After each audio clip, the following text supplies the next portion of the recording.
Hello, everybody. Welcome back to a new episode of Grow Up, Level Up.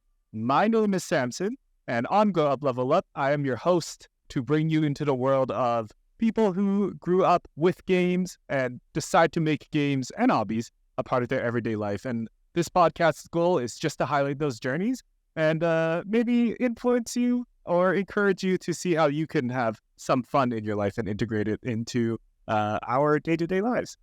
Today on the podcast, we're bringing in two folks with very similar names. In fact, they have the exact same name. Please welcome to the podcast, Will Primrose and Will Lewis from There's a Way Studios. Hey, guys. Hello there. Yeah, thanks for having us. Yeah, this is a long time coming for sure because we met many months ago at a meetup in Vancouver. And we've been trying to put this together since, but I'm so happy to have you guys on to talk about your project in a little second. But before we spoil what your guys' project is, could you maybe introduce yourselves and your claim to fame, I guess? Yeah, sure. Thanks for having us. My name is Will Lewis. I'm the English one of the Wills. I'm the co-founder and product lead for There's a Way Studios, which is our tabletop games company that we've found and run together. We've just released our first game, which... well, maybe I'll save the spoilers for you to release, I guess. All right. I'm a former educator turned product manager turned game designer, and that's kind of been my journey. It's been a weird one into games. Definitely. Next to me. I'm Will Primrose. So also Will, by day, I'm a chemist. So I'm a PhD candidate at the University of British Columbia. I designed molecules and nanoparticles glow, which is a very fun thing to do. I get to make all kinds of pretty colors, and then we try to find healthcare applications for those materials. But by night, I design games and play them and get to hang out with this guy. So that's pretty good. Awesome. That's amazing. Those are two pretty different backgrounds, other than the coming together and working on your game. So how did you two meet? We met in a RPG game that I run, right? Yeah, we started playing together because my fiance is a lawyer and works with Will's fiance, and we met at a holiday party, got to chatting about games and game design, and Will invited me to join the group of folk that he plays with, playing some tabletop games, and it was a year and a half ago. Yeah, a year and a half ago.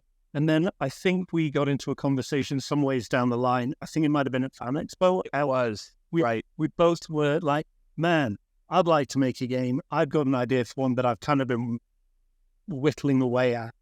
And we decided to join forces to encourage the other one to make the game and to actually put the hours in. And it's been really successful ever since. Yeah, I mean, I'm my own worst enemy. I'll procrastinate these kind of things, and I'll work on other stuff. And so having someone to actually, we'll sit down and spend a couple hours designing and chatting about game ideas and things, it made it where progress was actually made rather than me just thinking about it. Totally, yeah. Having somebody there to keep you accountable on both ends is really great. That sounds like a really great partnership you guys found.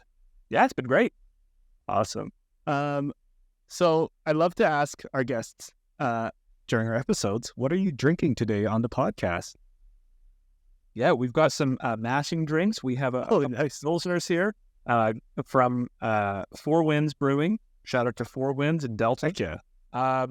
Nice light beer. Tastes great, especially when we're doing an evening recording. So yes, little after dinner brew is a nice way to kick off the week. Yes. Oh man, I was considering getting a brew too, but I ended up with a tea. Because I kind of had a big dinner, and I'm like, I don't know if I can have the right now, but that would be my drink of choice. I do like Four Winds Brewing. It's I like their IPA, the Juxtaposer, I think it's called. No, yeah, that was pretty good. Yeah, we're trying to think of the name of that one earlier, and I couldn't remember it, but that's it. Yeah. All right, cool. Then we got to meet up at Four Winds one day. Yeah. Mug is great as well. I like. Oh, thank you. Yeah, my for those listening, if you go to YouTube, you can see my Captain America mug. That's awesome.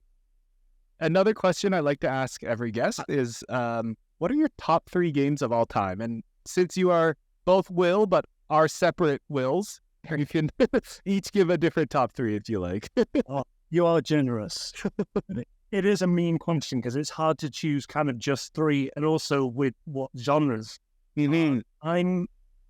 I'm such a big fan of, it's a blast from the past, but I'm such a big fan of free radical games like the Time Splitters games. I grew up absolutely loving those. They had another game too called Second Sight, which from a narrative perspective was absolutely awesome, and I really enjoyed it. I guess in general, I love games that have this really strong narrative flow to them. So, Spec Up the Line or shooters that have that kind of narrative baked in, and also games where you make your own narrative like Civ, Stellaris, strategy games like that. If I can be cheeky and throw in some extras that aren't video games, because we are a tabletop game studio. Of course, yeah. The Trailer House on the Hill, amazing generative tabletop game where you explore a haunted house, so really full of atmosphere. And my TTRPG darling, which is Dark Heresy, which is a tabletop role-playing game set in the Warhammer 40,000 universe. Oh, cool. Okay. And it's amazing in all the right and wrong ways. Okay. Love it. A little greedy now. I was standing at the bus eating. I mean, the thing is with games, we're kind of spoiled for choice. I mean, there are so many out there, so to narrow it down to just a few is hard. For me, my top one, hands down, The Elder Scrolls V Skyrim. Oh, yeah. I sunk so many hours into that game. I went to the midnight release for it back in 2011. Back when they still did them, yeah. Playing it since it came out, haven't stopped. And I looking forward to Elder Scrolls 6. I'm, almost 27, so when I'm 50, it'll come out. Yeah. Very excited for that. But also, yeah, play a lot of tabletop. So D&D, Baldur's Gate 3, big fans of those. Yes. But I am also a big fan of the Powered by the Apocalypse tabletop games. So games like Monster of the Week, even some systems that use, I think it's the Fate system, Blades in the Dark is one that uses like that. Like these tabletop games that are very narrative focused, very, very player focused. That's where I think spent most of my time. Played some real-time strategy as a kid, Command and Conquer, things like that. But okay, yeah. None of they make those games anymore. I can't find any compatible versions for my laptop. So yeah. I think like Homeworld 3 just came out, so maybe they're coming back, and there's Stormgate coming out as well. Eventually. Yeah. No, that's awesome. That's a very diverse set of games, both video games and tabletop games. Yeah, I did mean to specify like it could be tabletop games as well. It doesn't have to be video games. So we're on the money. But speaking of tabletop games, you guys are here because we met at a game creator makeup games industry meetup a couple months ago, and you were showing off your project. Please tell us about Becoming the Villain. Yeah, so the first game that we released back in, I think, February when we met is called Becoming the Villain. It's a GM-less tabletop role-playing game where you play as a character who is in the process of becoming the villain, I guess. They're falling from grace. You're having that experiential process of going from maybe someone with noble intentions in transforming into someone who's maybe choosing evil, I guess. If you think about Walter White into Heisenberg, Anakin Skywalker into Darth Vader, there's loads of IP and media around those kinds of characters, but nothing really lets you have that experience of being in that process between good and evil, and we've tried to capture that.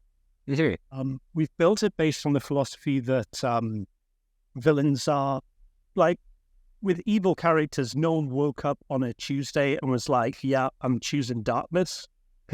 There's a process involved to it. We've attempted to make a game that puts you in that process.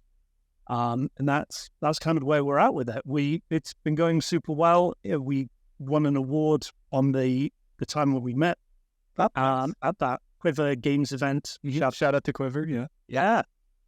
Great networking event. And it's been going ever since. That's awesome. And you kind of touched on the inspiration of it, what it was like exploring the downfall of the character and how they become evil, right? Like, was there any other inspirations? Sorry, go on. Yeah, there's several. I mean, I think there's a media fascination with these kinds of characters. A couple I've just mentioned, but I'm sure we can think of some more. And even reimaginings of IP from the villain's perspective, like Maleficent or Wicked or things like that. That's kind of thematically where I'm at. And in terms of gameplay, I think it all started when I was designing a villain for a Dungeons and Dragons campaign I was running who happened to be a vampire. So I played Tim Hutchings' excellent game, 1,000-Year-Old Vampire, to generate a backstory for it. It was such a fun process to do that. And I realized that it would be amazing if there was something that did this for other kind of villains in different settings and different genres.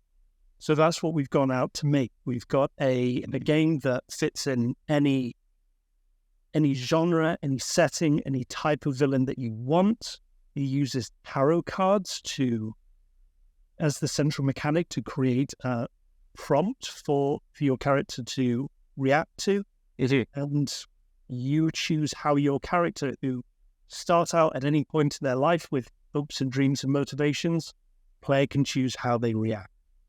The prompts were designed to kind of push you into that little corner, push you into difficult decisions where you might end up justifying some pretty bad choices. Oh, okay, cool. Yeah, and I think the other sort of inspiration with that is there's a lot of tools out there where you can, randomly generate a villain, where maybe it gives you a stat block and it says, hey, this villain was a minor lord of a town that then took over and is now seeking immortality. And that's cool. That's very fun. You can come up with something like that on the fly. But the most compelling villains are the ones that you really feel something for. You can see that the journey that took them there. And so with this game, rather than just a generator of telling you what the villain is, it's a generator of questions asking, who do you think this villain is? So it puts those prompts back in the hands of the player playing the game, which makes it much more interactive and much more enjoyable. And then as a result, makes villains that are inherently a little more compelling because there's an actual narrative. Okay. What are some of the challenges you faced when making these villains? You mentioned some of them are just RNG. How does your project aim to address this? I think you also touched on a tarot card system. Yeah, so the way this game is played, that I should have explained earlier. Oh yeah. you create a character at the beginning of their maybe villainous journey, and this could be just a well-meaning person who wants to, I don't know, change the rules in their town because they think it's unfair. You start off with your character, the setting, some people they know, some skills they have, and the way you tell their story is by drawing tarot cards. It works a little bit like A Quiet Year. The tarot cards are linked to prompts. So it might be someone that you trusted has betrayed you. What happened? You as the player then get to decide, okay, who is the person who's betrayed? What exactly happened? How do you as a character react to that? And through a series of drawing these cards over the course of the game, you end up painting a picture of a character who is kind of pushed further and further down a dark. So that's how we kind of play the game. How does it try and, to answer your earlier question, how does it try and address challenges with villains? Can I ask you a question first? What are your favorite villains? Oh, okay. Favorite villains? Yeah. Definitely like Anakin turning into Darth Vader's for one. Right. It's like, hey, you had the world against you and you were pushed to your limit. It's another good one. Can I say the 7 evil X's in Scott Pilgrim? Like, yeah, just like fun and stylish, and they had their motivation was like, I did get the girl. Like, it's simple, but it was Ruben Flowers. Yeah, exactly. Oh, yeah, I think that's. I mean, Anakin Skywalker is a great example of a character who, when Darth Vader is first introduced back in the 70s, I mean, compelling villain, very cool. You got the voice of James Earl Jones in there. The first couple scenes are just that You feel that he's a villain. I mean, you see that outfit and you know he's a villain. But he becomes compelling when seeing the journey of Anakin and how he was just a kid that really meant well. And he wanted to do good by his mom. He wanted to do good by the people that he cared about. He wanted to prove himself to Obi-Wan. And then he slowly gets twisted by outside forces and by his own issues that he didn't really deal with. And that makes for a really compelling story. Because it's not just, okay, he's evil and that's it. Yeah. Because in the real world, people are complex, and people who are villains have these stories that are complex. And so it makes a more fun game when you can either have a villain that you really love to hate or one you just hate. That's also, but you need to have some details to draw on if you want to get that emotional response out of your play. Totally. Yeah, and I think one thing we kind of glossed over is that this becoming the villain game is actually, you're able to use the results of this game, the villain, in your tabletop RPGs or your D&D games. Is that right? Yeah, absolutely. So that's one of the advantages of it being genre agnostic. Yes. Whether you're running, you can use this as a compelling storytelling game in and of itself, but you can also, if you're a GM like us and you run Dungeons and Dragons or sci-fi role-playing games and you want to have a fun way of making a villain for it, this is a game that you can play with, and the end result will be a villain with a backstory, a roster of skills, other characters that inhabit the universe that build a relationship with them, whether they're enemies or allies, and it gives you a much better starting point as someone who's running one of these games than just having a high-level writing. Okay. Yeah. When you're running some of the games or trying to design a villain, I think I asked you what your favorite villain is because I think we can all think of examples where even in movies where they've got teams of writers, we've seen villains done badly as well. Yeah. We've seen like the really tropey villains, the person who's, I'm an ancient spirit and I've woken after 1,000 years and I'm going to destroy the world because reasons. Yeah. And Yeah. it takes a lot of the punch out of the story because the heroes don't really have something really compelling to strongly get. Yeah.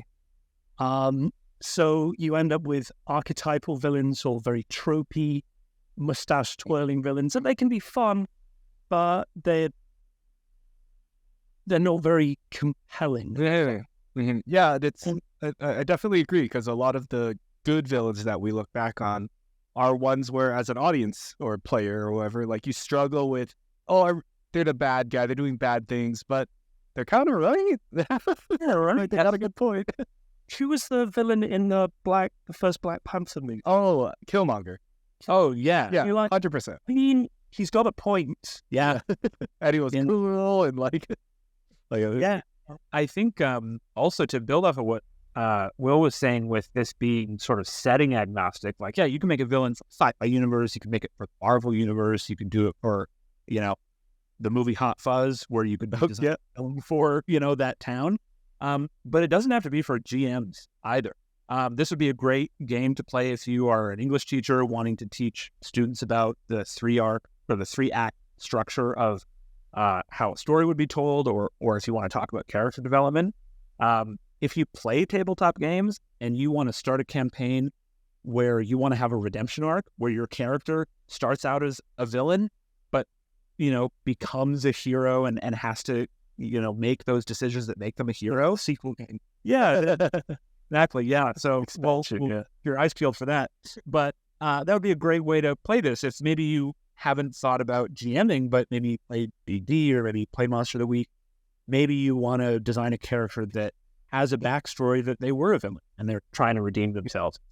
So there's a lot of ways that you can play it and a lot of reasons somebody might.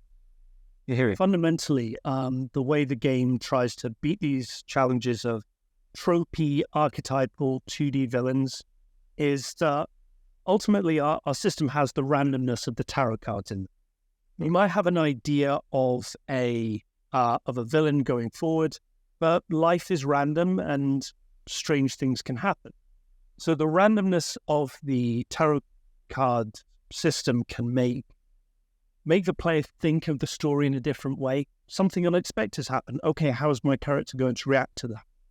But fundamentally, what we've tried to do with the prompts is to keep them open enough so that the player can really invest themselves in it. The player can shape what this journey is going to be. Yeah, they've got a prompt to it, but they can decide how they're going to interact with that. So we wanted to have the reactions to those prompts, and the storytelling itself is still in the player's hands, but with a powerful system behind it that can inform your storytelling. Okay, amazing. That sounds like you guys thought of almost everything when building this system. If someone's listening to the Playtester, so if you're listening out there, check out There's a Way Studios, check out the game, let us know what we missed. We'd love to hear feedback from people. Amazing. Sorry.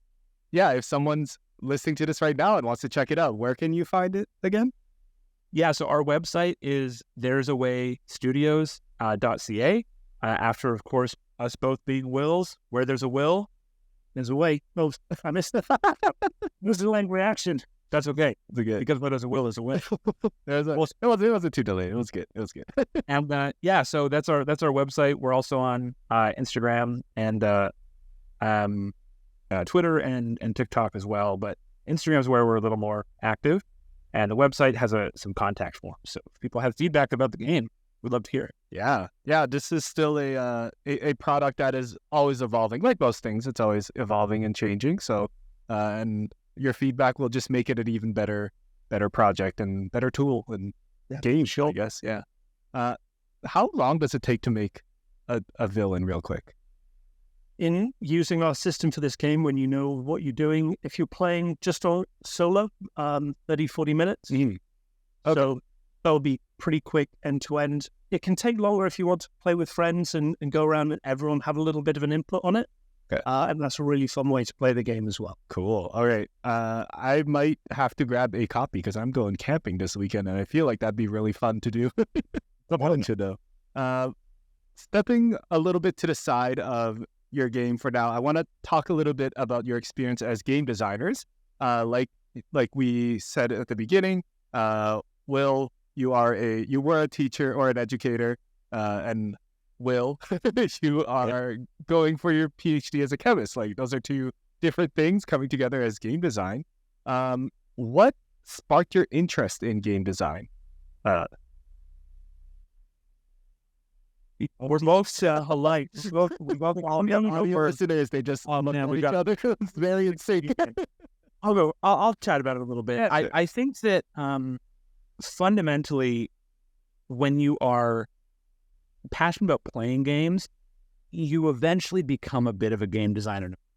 Yeah. So you start thinking about like, when they make the sequel of this game, I hope they include this kind of thing, or I hope they have this. And then you start playing D&D where they say right in the rule book, hey, if one of the rules doesn't really fit or there's kind of a gray area, as a table, you should make a ruling in the moment. And so you start taking these baby steps of, that ruling actually worked pretty well. Why don't we do that every time?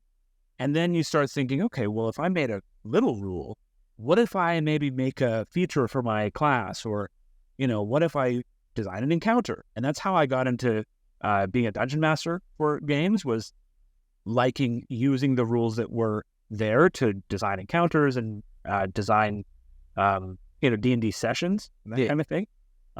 So I think for me it was a very little by little process where you're thinking about games a lot, and then you're thinking about tweaking them, and then you're thinking about sort of making mini games, and then before too long you start thinking, okay, well, what do these systems not have that I want? Well, maybe I should just build that from scratch. And it can be a pretty daunting process. So having someone to, bounce those ideas off of is really invaluable. Mm-hmm. Yeah, it's an instant QA almost. Yeah, exactly.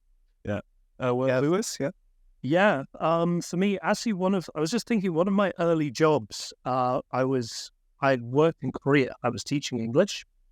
And I would be regularly wheeled out in front of a class of like 30 Korean middle school students. And they'd be like, okay, Will, you need to teach the past tense in English. Oh, wow. Also make it fun. Go. So one thing that I did to try and make teaching English grammar, of all things, fun was to just try and make games for things and try and make little interactive snippets of the class so I could teach a language point, and then we play a game using that language point, just endless repetition and practice for the students. I even started playing some tabletop games just fully bringing them in and adapting them for the classroom as well. At the same time, I was playing games like Dungeons and Dragons, GMing, and making mini games for my table as well. And that gives you an idea of, okay, what's going to work? How are we going to balance this? How are we going to make this just fun? Fun first. Doesn't even matter if it really will. Yeah. And that kind of started pushing me down the road, I think. Cool. Okay, so it's like naturally from playing games, you incorporate your little rules and it expands into being inspired to make your own game. That's really cool. I never thought about it that way. I feel like I kind of fall into that. Like I play more competitive shooters online, like Valorant, Overwatch. So there's always the argument of like what's balanced and what's not, and you do these little theories and have discussions, maybe arguments with people online of what works out. But Something you were just saying before this, like if you could imagine a rule that you would add to like Valorant or something, what would you add? And that's, if you can do that, for a game designer, right? You just thought of the rules for a game. Yeah. You would sometimes just analyze how the game works and trying to optimize your own strategy. You're sort of designing within the space that's allowed. So I think a lot of people that play like first-person shooters, if you're playing the team modes and you're chatting with people, you have to constantly be making these decisions of, we know what the obstacles are in this map. We should try to get to the objective in this way. And you're kind of designing how you're interacting with the game. Yeah. Sometimes that's a baby step too of thinking about the game from the standpoint of how do we have fun, but like how do we accomplish the objective of the game and thinking about the strategy of the rules. So I think there's a lot of facets to it. Okay, yeah. I never thought about it that way either. Like it's you are working within within a container, within a limit, and trying to make a game out of that, find your fun in that. Yeah, exactly. Or it works. Just if you expand out of that, you're just within another container. You like if you design a game, you're working within Unity. How do you make something fun using Unity? How do you make something fun using Unreal? It's just bigger containers. Mm-hmm. Yeah. In your case, it's pen and paper or tarot cards. Yeah, cool. Exactly. Are there any particular games that influence your design philosophy or the games you want to create, other than D&D and all? Yeah, definitely. So I like games that allow players to make their own story as much as possible. For me, that's like the core of what makes a game fun, is when you can create that narrative for yourself within a game. Yeah. So some tabletop games that do that. The Quiet Year is really similar. It uses playing card to create a map of a location and building a community in that location. 1,000-Year-Old Vampire, I've already mentioned. You use prompts to plot the life of a vampire that's living way past natural human lifespans, and what's it like when other people you interact with have a really short lifespan compared to you now. Ball of Magic is a really atmospheric game about magic leaving the world, and you're on a quest to go and save it. And I think what unites all of these games is they all have quite loose and interpretive mechanics that give you a framework for storytelling, but they trust the player enough to say, this is your story. We'll give you the framework, but you are running this. This is your story. Yeah. I love that experience. I truly do. I hope that we've managed to capture a little bit of that with Becoming the Villain. Yeah, I think for me, I mean, I would agree with Will. I mean, definitely The Quiet Year, one of my favorite games. Shout out to Avery Alder, fantastic game design. Um, I really like the sort of powered by the apocalypse games that are powered by the apocalypse. Like Will was saying, I'm also a big fan of games that put player agency really directly in the player's hands, but let them also not just shape what they want to do on their turn or what they want to do, but actually shape the narrative itself. So, for example, Monster of the Week, one of the great things I love about it is it says the first rule of being a GM for that game is you have to be a fan of the players. Imagine you're watching this show. It's a TV show. These are the main characters. Your goal is that you are a fan of them. But if you're a fan of them, you also want it to be fun for you to watch. So there should be some tension. You're kind of directing the scenes and that kind of thing. But the players have abilities that you might not prepare for. So one of the things it says in the rule book is you should leave holes. So you should have a loose idea of what's going on in the world, but you shouldn't plan out what's going to happen. You play to find out what's going to happen. As a player might suddenly pull out a move that says, hey, if I roll high enough, I get to find something important for what this mission is. And if they roll and do it, now as the GM, you have to figure out, okay, what is it that they find that's going to be compelling for this character? And so what it makes is this back and forth, where sometimes, there are games where it might get to your turn and maybe you roll poorly and nothing happens, or maybe no one's really sure what they can do, or maybe it's too complicated or too many numbers. I like games that have a simplistic mechanic around sort of how you can choose what to do, because it opens up a lot of creativity. Okay. Powered by the Apocalypse systems are great for that, because everything is based on 2d6, and depending on how high you roll, it's either a failure, a medium success, or a full success. And it just helps drive the narrative forward and really makes the game, I think, more compelling. Okay. So, yeah, kind of goes back to the working within your limits. How can we make the game as compelling as it could be? Cool. That's amazing. What advice do you have for aspiring game designers who are gamers themselves, but maybe they don't feel that spark yet? What would you say to maybe kickstart their game design journey? I think I would call back to what I was saying about baby steps is, you have to sort of try something, but I think my advice is you have to make something shitty. You have to, if you have an idea, just write it down or think it up or pitch it to someone. If you've got a friend that you play games with, it can really be, I think, a vulnerable thing to pitch an idea and say, hey, I think this would be fun, because sometimes it won't be. Yeah. And Will and I have done some game design sessions where we've thought about some different mechanics, and it's hard because you'll think, well, maybe this will work. And then one person will go, well, no, I don't think it'll work because of this. And then they'll go, well, maybe this. And you go, well, that's better. Okay, but that's not going to work for this reason. So to have one good idea, you're going to need to have probably 20 or 30 bad ideas. Okay. So you need to just try and just make something bad, because I think there's an Adventure Time quote that being terrible at something is the first step to being kind of good at something. Yeah. I think I know what that is. I think that's my general advice, sort of high level when it comes to that game loop. That's awesome. Yeah.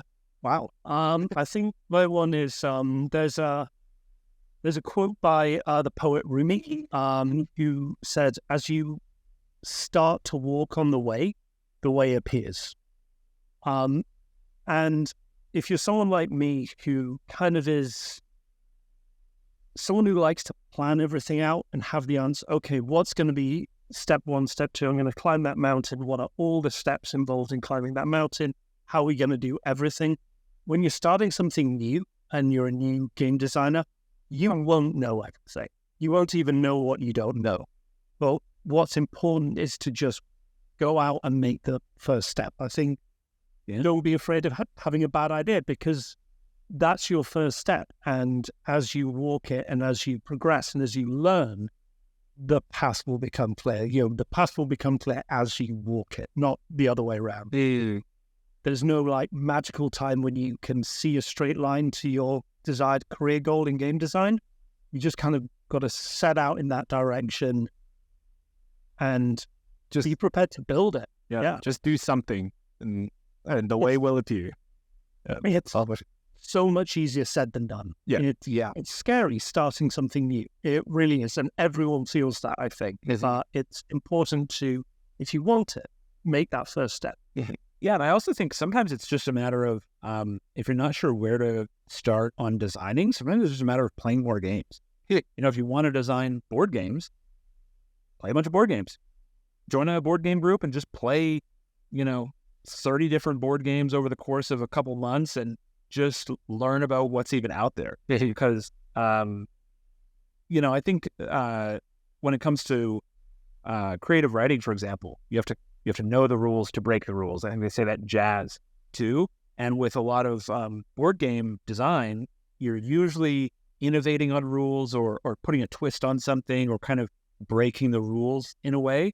So if you're not sure where to start and it's daunting to start designing, just keep playing. But play new stuff, play different stuff, play with new people. What they like. And that usually works out pretty well too. That's awesome. That's like 3 really big pieces of advice there for our aspiring game designers. So thank you. Anyone let's take your pick then. Yeah, for sure. I want to talk a little bit about your gaming experiences. Throughout this episode, you both have dropped so many games I've never heard of. Like I was Googling Quiet Year over on this side. Powered by the Apocalypse. I got to check these out later. But in your history of playing games, what is a really memorable gaming experience? I think we'll both have a plethora of really good TTRPG experiences, both from playing and from running the game as GMs. Because TTRPGs are wild. You can just end up doing something completely insane. Yeah. So my character was trying to sing into a dragon's ear while holding on to it. It was in mid-flight. Just wild stuff happens. I think TTRPG experience for me, I'd taken a little hiatus from it and I came back to it and I was running a horror-inspired game. And so I was running a game that was super atmospheric. There was the players creeping into the dark room and suddenly spring the trap. There's a bunch of enemies and ambush happens. I was just watching the players as they were navigating this encounter. Everyone was on their feet. Just so engaged. They were in this moment, in this game. And it was such a cool moment to have been able to plan and deliver that experience to players, and really fun and rewarding for me as well. I think that a big one, and one that made me want to design more games. Because that's the moment that you're like, this is great. Is it? Yeah, I mean, like Will said, I think there's a lot of these moments that are, especially in with tabletop games, it's so interesting how you can have such an amazing experience with people, and when you go to try to explain it, it's hard to talk to people who don't play tabletop games about what that's like. And I think the best way that I try to describe it when I think about games is how it builds a sense of community. Growing up, I played video games with my friends all the time. Especially I grew up in a very small town. We'd be outside a lot, but when it was dark out, we'd get together or we'd just log on to Xbox Live right after school. So we'd spend all day in school together. Then we would chat for a couple hours in the evening, playing games, whatever games we were playing at the time, still chatting. And you build this sense of community with people that I think sort of goes beyond just the game itself. I mean, especially during COVID, I started playing D&D with a group of friends that I had worked with the previous summer. And it was such a nice way to connect in an otherwise pretty dark time. And a lot of the time, the first hour of the game, we weren't even playing. We were just catching up, kind of, chatting about whatever, chatting about life, giving people advice about things or telling stories. And for me, the memorable part of gaming is that sense of community that you get from playing those games. because you'll have, you can have hundreds of stories that you develop, and those collectively tell a pretty neat tale of just being able to be around a table with some friends and usually some pizza, maybe some beer. Yeah, if you're old enough. Yes. Yeah. No, I totally echo both of those. During COVID, we also started our own D&D group over Discord, and it went on for like 2 years, and lots of fun, silly experiences of jumping off blimps and running through time-stopping caves. Like yeah, those experiences are so fresh still. Yeah, cool. Yeah. Growing up, though, did you ever think you'd be working like in games, like making games, playing for sure, but making games? I don't think I did. No, my like 12-year-old self would be extremely happy with my career trajectory. Yeah. Awesome. Yeah. Yeah, I echo that for sure. No, that's awesome. Yeah. It's something that I kind of had as a pipe dream. I'd love to do this, but I don't know. It's something that I never thought would kind of happen. But we've found a way. There's a way. There's a way. There's a way. Yep. And yeah, so yeah. That's awesome. I want to ask this. We're almost at the end of our episode, and I want to ask this question separately to the Wills. So you both have to give your own answers. I need to get installation, please. No, not that serious. But let's say Grow Up, Level Up. I sold it to somebody rich, and now I'm a producer, and I'd love to fund a game for you both. But it's either or's idea. Well, it's both of your ideas. I just don't want you guys to work together, if that makes sense. I totally get what you're saying. It is your own idea. But what kind of game would it be? What would you want to make? It doesn't have to be a tabletop game. It could be a video game. It doesn't have to be a video game. But yeah, I love that. Yeah. I'll kick us off just because we have a couple projects sort of in the wings. I mean, I am working on my PhD, so I'm fairly busy. But when I am working on game design, we're working on a game called There and Back Again. The idea is you are a group of adventurers. I'm really big into high fantasy. I love high fantasy tropes and the imagery and the visuals of that. And I think there are a lot of games that do high fantasy well, but for me, there's some things that are sort of like there's things that I'm still desiring with that. And so the idea with There and Back Again is you play a group of adventurers that are traveling the multiverse, and you go out on a quest, but then you come back and you get the gold and you get to spend it and you build your stronghold in that game. Okay. The idea, especially for me, is I would love to make this kind of game because I think a lot of people struggle with the scheduling when it comes to okay. games. Yes. And I like having a system where you could say, hey, there's a GM that can run, but the GM can switch every time you get together. You need at least a couple people, but you can have more than that. And then if people can't make every session, that's fine, because maybe they're just hanging out at the stronghold.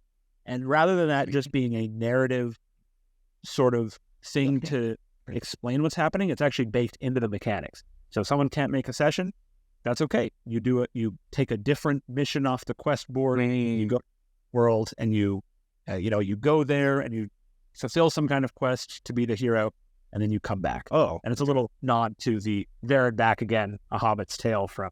Yeah, I love that. Yeah, sell, grow up, level up to a investor, and you're looking to fund a new tabletop. That's the one that we're kind of working on. Cool. Oh, I love that. That's awesome. Yeah, it reminds me of like almost roguelite elements, like a dungeon crawl, like a Diablo, a dungeon crawler. Yeah, I love that. That's so cool. Yeah, can't wait to check it out. And Will Lewis, what about you? Yeah. Wow. Any game that I want, this is a tough one. Boiled for choice. I know. So when do we take Becoming the Villain and make it? Just give it to Larian Studios and just write. Oh yeah. Yeah, we said they're moving away from the Woods of the Coast IP, so maybe now Coast is all new. Studio. Yeah, We'll see if we can It would be awesome if you could find a way to, in a video game, give someone that same experience of playing through. I feel like Larian Students kind of got closest with the kind of idea of freedom that you've got there, right? I'd love to run something in sci-fi. We're looking at some other games that we've kind of gone in our back book as well. Called, I don't know if we're allowed to use swear words here. I'll go for it. Yeah. One of the games that we're working for is called Oh Fuck. We've crash landed on a hostile aliens planet. What? I love that. Another like RPG that we're running. There's a little bit more of a tighter RPG with party game elements to it.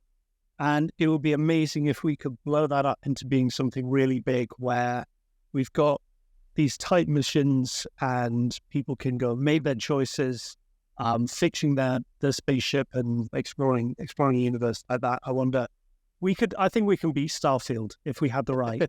You have the budget, that's for sure. Yeah. I'm going to get Todd Howard online too. We're going to do a three-way call. Larry, Todd Howard, if there's a way, we're just... If anyone listening has contacts to those three people, please DM us on anywhere. We'll be there. Even just anyone named Todd. You just in our contact form on the website, you let us know. Do you know, are you a Todd or do you know anyone who is? Contact. Yeah. We'd love to hear from you. At what's the website again?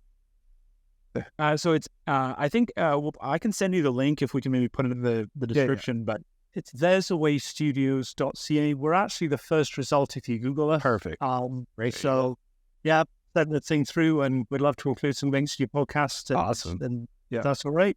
No, yeah. So people that know someone named Todd, get on that. Absolutely. Last question for you all.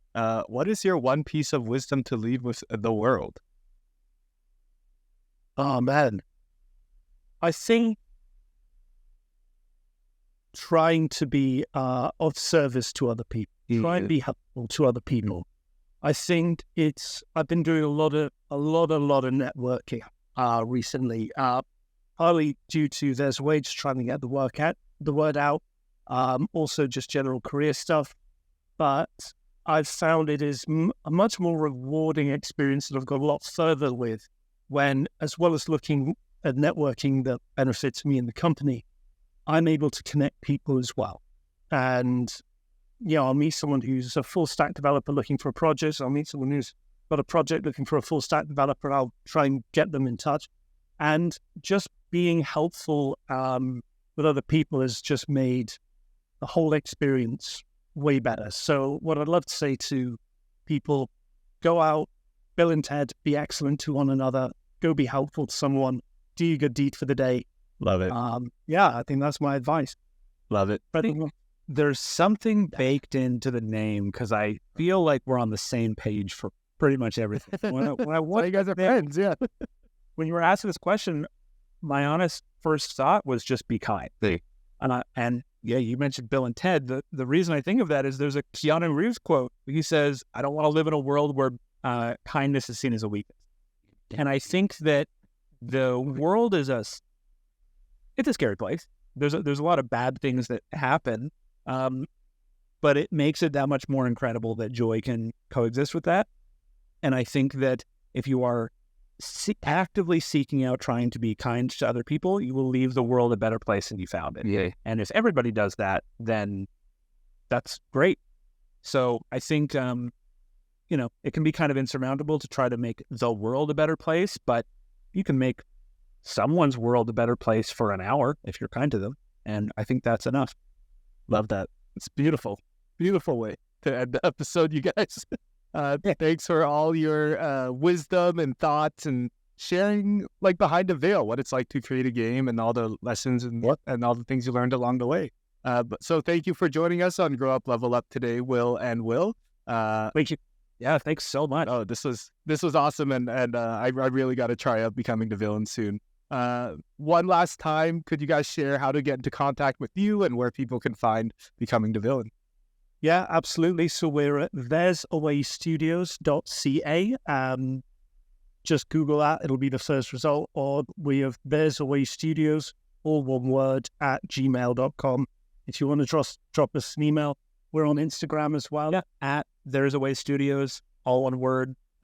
People can feel free to reach out with a direct message. All of our links are in our Instagram bio, so whatever people's preferred method of tracking us down.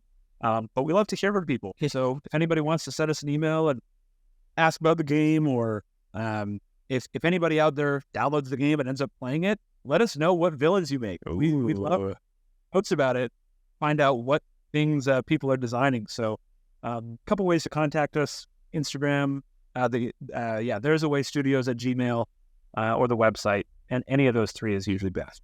Awesome. I'm definitely going to try it out this weekend. And my name is Samson. I have been your host for Grow Up Level Up this week. Thank you so much for joining me, Will and Will, and we'll catch you next time. Thanks. Bye-bye. Thank you so much.